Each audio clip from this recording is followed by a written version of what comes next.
قوامه بالشكل هذا. راح اضيف الخليط كله بقلب البايركس. هلا راح نطلع قطع منها. السلام عليكم متابعين قناة آدم، كيفكم؟ شو أخباركم؟ إن شاء الله تكونوا بخير. هلا اليوم إن شاء الله جايين رح نعمل وصفة كيك سهلة وسريعة ومكوناتها يعني بسيطة، ما بتحتاج كتير، يعني بتقدروا تسووها على السريع بالبيت. أنا حبيت أعملها يعني وصفة بسيطة ما تكون إنه مكلفة كتير، مشان إنه ما دائما نعمل وصفات تقيلة. هلا المكونات موجودة قدامنا، خلينا نشوفها مع بعض. هلا أول شغلة عنا حليب عادي طبعا، حليب بقري. عنا 3 أكواب فريش، هذا الحليب ما نو بودرة أو شي.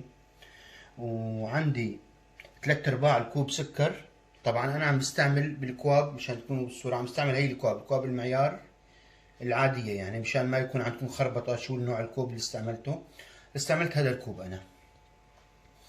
بنرجع هلا، قلنا بدنا كوب إلا ربع سكر. هو وزنه كمان أنا زاينه بالميزان الصغير، وزنه 180 جرام. وبدنا 3 معالق طحين متعدد الاستعمالات، 3 معالق طحين ونص. طبعا أنا زينته كمان مشان إنه سهل عليكم. طبعا إذا بتستعملوا الميزان العادي الصغير كمان بكون أفضل يعني وأسهل، وبتطلع معكم المكونات دقيقة يعني جدا. بس اللي متوفر عنده ميزان بيقدر يستعمل المعالق العادية. وزنه 60 جرام. وعنا كاكاو 3 معالق وزنه 40 جرام. وعنا نشا معلقتين وزنه 30 جرام. وبنيجي عنا على الزبدة، زبدة عادية 100 جرام زبدة. وعنا فانيلا، أنا عم بستعمل فانيلا البودرة، بتقدروا تستعملوا فانيلا السائلة كمان إذا بتحبوا.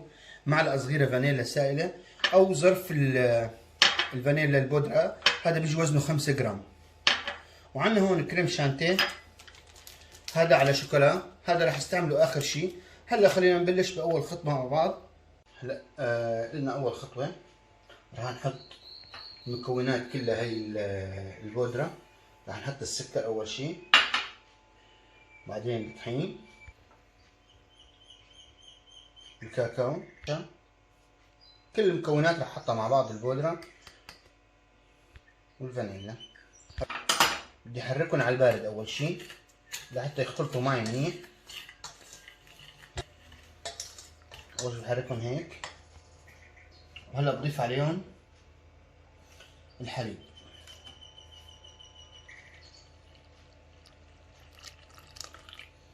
هلا على فكرة بدي لكم عن شغلة، هي مو الكيكة، هي الكريمة اللي بنحطها على وش الكيكة. هلا انا راح اعمل هذا الفيديو، راح اعمله على قسمين. هلا اول قسم انا راح اعمل الكريمة اللي بنحطها على وش الكيك.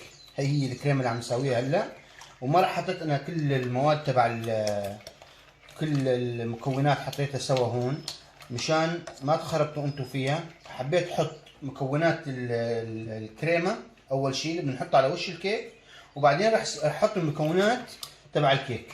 هلا هون انا بحركها على البارد هيك لحتى ما يضل عندي تكتلات ابدا فيها. وبعد ما اخلص هيك تحريك على البارد راح اخذها احطها على الغاز، وكمان ضلني احرك فيها لحتى تصير عندي كريمة.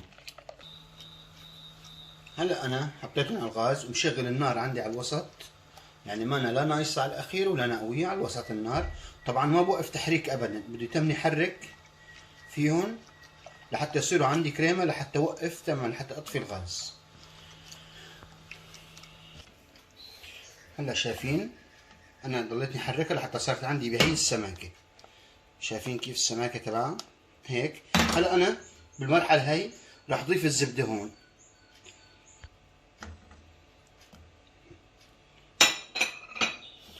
هلا راح اضيف الزبدة معها واحركهم كمان لحتى تدوب عندي الزبدة. طبعا انا بس يمكن عندي بهي المرحلة، طبعا طفيت الغاز انا وعم ذوب الزبدة، هو الغاز مطفي يعني عندي. بس تشوفوها يعني قربت، يعني انه صارت سميكة. بتطفوا الغاز مثل ما قلت لكم يعني القوام تبعها، وبتضيفوا الزبدة وبتحركوها لحتى تذوب عنا الزبدة تماما. طبعا بتنوصوا الغاز، اذا شفتوا مثلا الغاز عندكم قوي بتنوصوه، المهم انه يطلع قوامه بالشكل هذا. هلا انا هيك دابت عندي الزبده تماما. هلا راح افضيها انا بوحده مثل هي.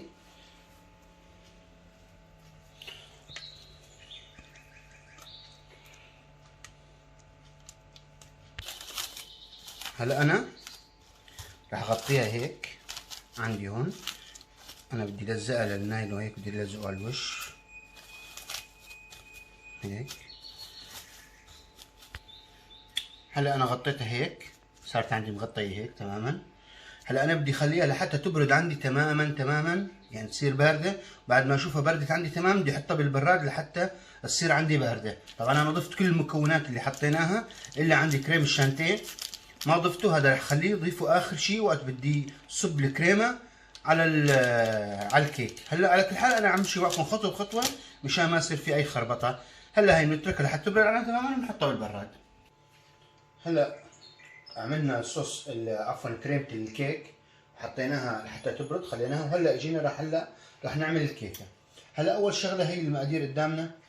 انا ما حبيت انه اعرضهم كلهم مع بعضهم سوا مشان ما تخربطوا انه بهدول وبهدول، قلت بعرض كل شيء لحال افضل مشان تعرفوا للكيك وللكريمة.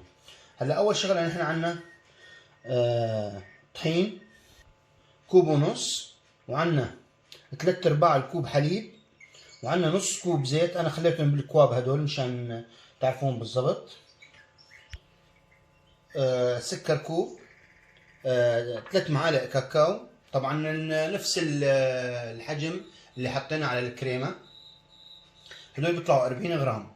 معلقة طعام بيكنج باودر، وعندنا معلقة فانيلا صغيرة، طبعا هون 5 جرامات، هو زر فانيلا العادي الصغير، وعندنا 3 بيضات. هلا رح نبلش بأول خطوة. هلا رح نحط البيض هون.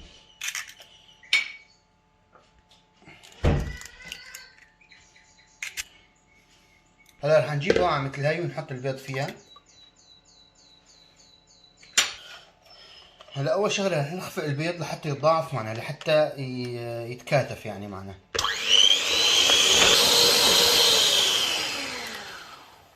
هلا هيك كلكم شوف صاروا معنا. هلا رح اضيف السكر، رح اضيف الفانيلا.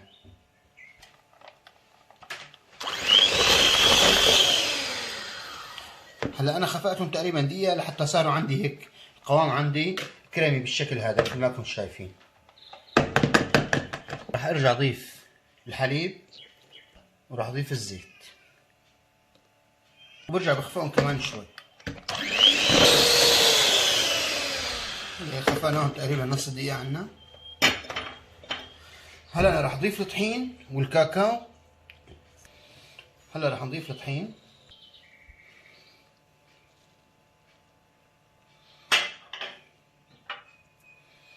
هلا انا حطيتهم بنصفايه مشان ندخلهم مع بعض.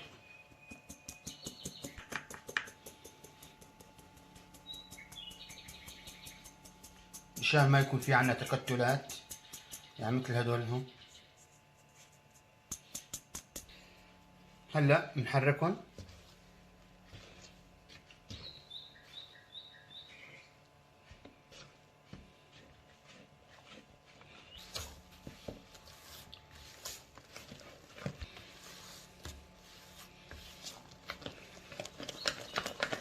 هلا هيك شايفين كيف حركناهم اختلطوا مزبوط. طبعا يا جماعة وصفة كتير سهلة، كتير يعني سهل كتير، وبنفس الوقت طيب كتير كمان، ومانا مكلفة يعني. هلا انا هيك صاروا جاهزين عندي مثل ما كنتم شايفين. بحطهم على جنب. طبعا هلا عندي انا هون جبت جات بايركس دهنته بزبدة ورشيت له رشة كاكاو. هلا رح اضيف الخليط كله بقلب البايركس.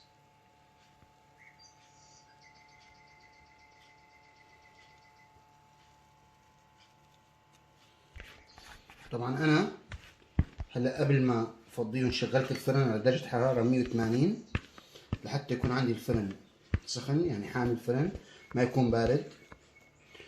ورح خليهم احطهم بالرف الوسطاني على درجة الحرارة 180 عفوا. رح خليهم نص ساعة 30 دقيقة.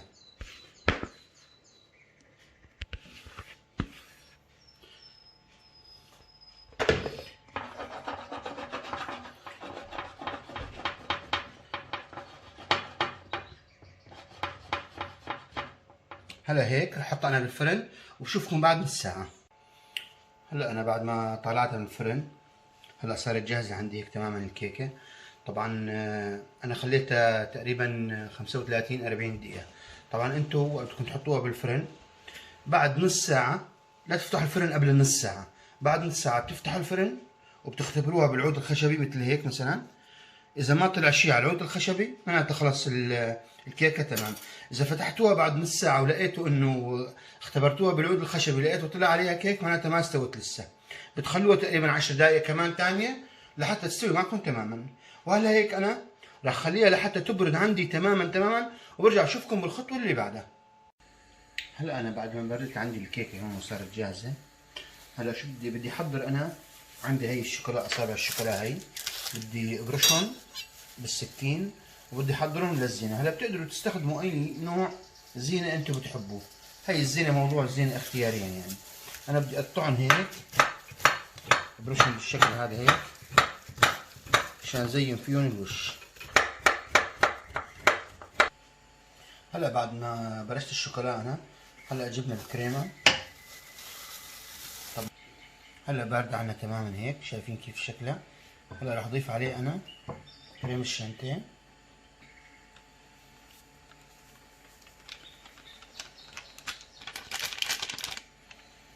هلا اول شي رح احركهم انا شوي، بعدين بدي اخفون على الخفاء على المضرب.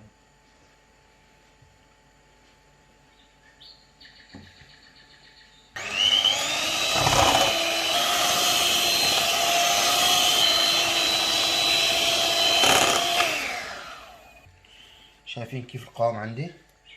يعني ما بدها تكون لا طرية كتير لأنه جامدة كتير. هلا هيك صارت جاهزة عندي. طبعا أنا ما بدي أخفقها كتير زيادة مشان ما تطلع عندي كمان أكتر. هلا هيك حاجتها بالشكل هذا هيك. هلا بنحطها فوق الكيك. هلا رح أفضيها فوق الكيك.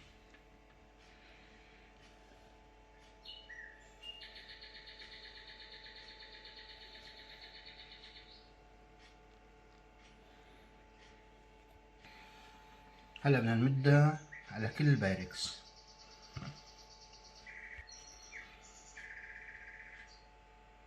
هلا بدنا نحط الشوكولا المبروشة على الوش هيك.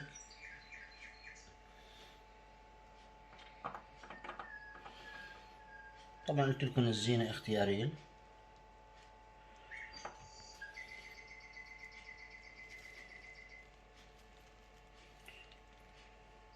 طبعا احنا عملناها كيكة تكون بسيطة يعني ما تكون انه.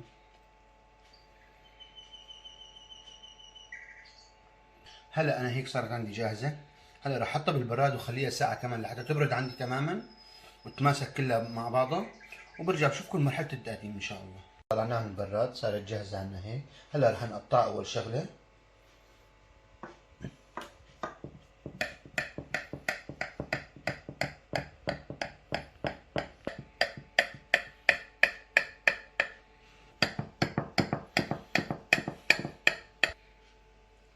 هلا رح نطالع قطع منها.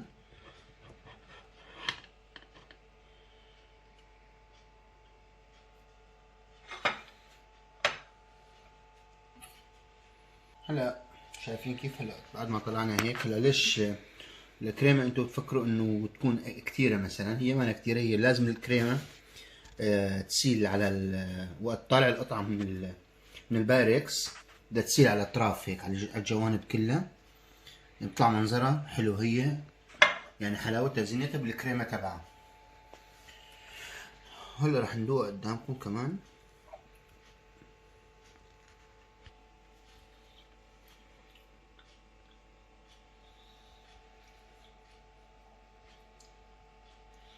عن جد يعني نكهة رائعة. بنصحكم تجربوها لأنها كتير طيبة. أنا يعني مو إنه لأنه أنا شاغلها، بس عن جد كتير كتير طيبة طالعة.